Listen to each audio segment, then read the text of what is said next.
The Spirit Keeper by K.B. Laugheed. Ledger 1. Chapter 1. This is the account of Katie O'Toole, late of Lancaster County, Pennsylvania, removed from her family by savages on March the 2nd in the year of our Lord 1747. I wish I could say this is a true and honest account, but I see no way the likes of me can make such a claim. Still, I've no reason to lie in the pages of this ledger, and plenty of reason to unburden my guilty soul. Mine is such a surpassing, strange story. I honestly hope by writing it all down, I'll somehow see the truth of it. I feared at first I might disremember how to write, especially in a language I no longer speak. But now that I've begun, I find my fears unfounded, as fears so oft prove to be. I wonder, what use is fear in a world where the worst catastrophes are those you ne'er see coming? Ah, well, I'm too practiced a storyteller to fall prey to my own impatience. I'll tell my tale apace, withholding my conclusions till the end. I was the 13th child my mother conceived, a circumstance of some significance for her, I believe, as she took great pleasure in reminding me 13 was the number of Christ's betrayer. Her belief that I was an unlucky child was routinely cited as justification for beatings, and I grew to envy those children of hers who ne'er breathed air, believing they were indeed the lucky ones. Our home was always too full for comfort, and there was ne'er enough of nothing, food nor clothing nor compassion to go round. By the time I reached my 17th year, my elder siblings had all married, thereby adding more children and chaos to our already overflowing household. On the morning of the attack, I was in the loft with a mob of children, readying them for the day. I cannot recall now how many children were with me, nor in which ones they were, but I recall with crystal clarity the shrill scream we heard in the distance. At that moment, all feuding and fussing stopped, and we stared at one another in stunned silence. I peeked through the shutters and saw savages everywhere. Now I knew why various of our countrymen had warned against settling in this territory, the proprietorship of which is still in dispute. But no one ne'er could tell my father nothing, especially when he was liquored up, which he was, alas, every day I knew him.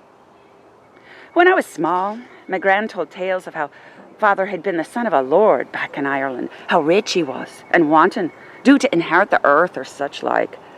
In trembling whispers, Gran described how her comely daughter schemed to advance herself by catching the young nobleman's eye, only to cause the ruin of them both.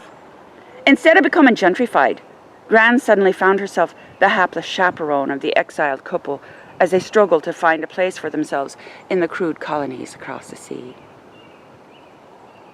Gran was truly happy only when recounting the many miserable failures of my father's life. Unfit for any sort of honest labor, he had, she complained, worn out his welcome in at least a dozen employments in 3 different colonies, eventually dragging us all into the wilderness of the Pennsylvania frontier. This, he said, was where he would at last restore his fame and fortune.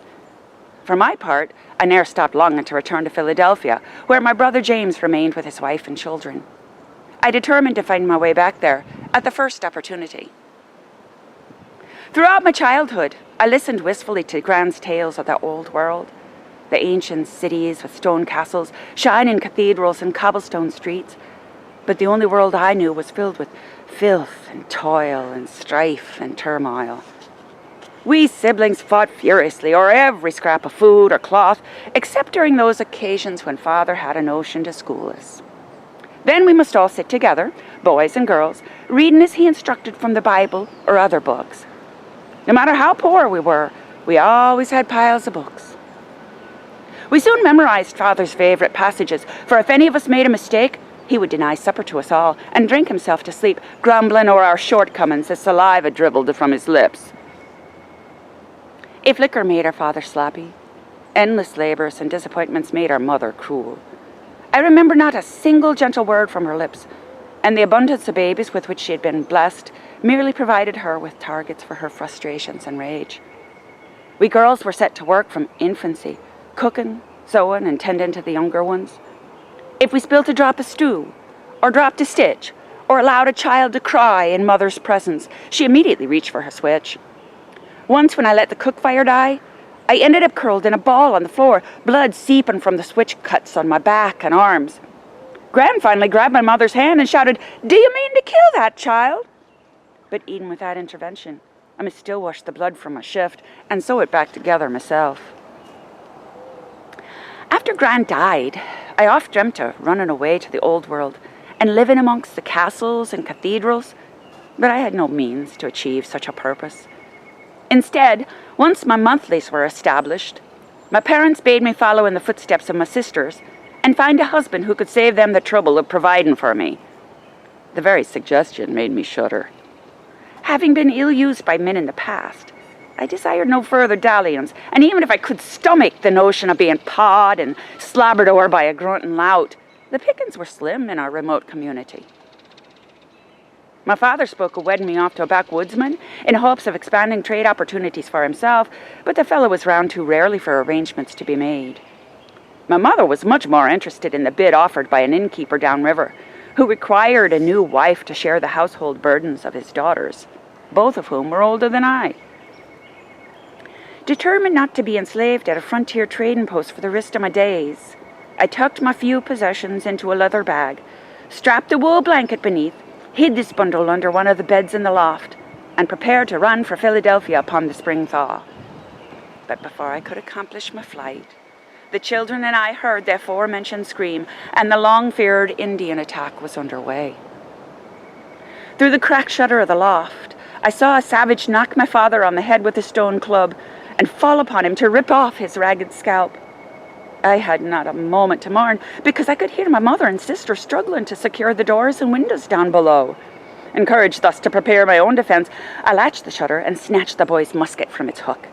The weapon was useless, being old and missing several mechanisms, but I hoped it might serve till I could find something better. I then reached under the bed for my pack, but even as I drew the leather strap round my head and shoulder, I heard thuds from down below.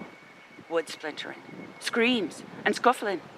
When whimpering children crowded round me, I pushed them into the darkest corner, hissing at them to be absolutely still, or they would surely die. All grew quiet below as everyone was dragged outside. A long moment passed before we heard another round of scuffling, a muffled cry, another thud. The children and I waited and waited in breathless silence. Then we heard the creak of a riser on the stairs. I raised the musket to my shoulder as I'd seen the boys do 100 times, but my trembling disallowed me to hold the barrels steady. A shadow at the top of the stairs became a savage, slowly rising into the ray of light from a crack in the shutter. He appeared to be about my age, and the fact that he was nigh naked unsettled me, but the thing that drew and held my eye was the long, sharp stone blade he held in his hand. It was dripping red with blood. When the savage saw my musket pointed at his bare chest, he stopped cold and said something rapidly to someone behind him.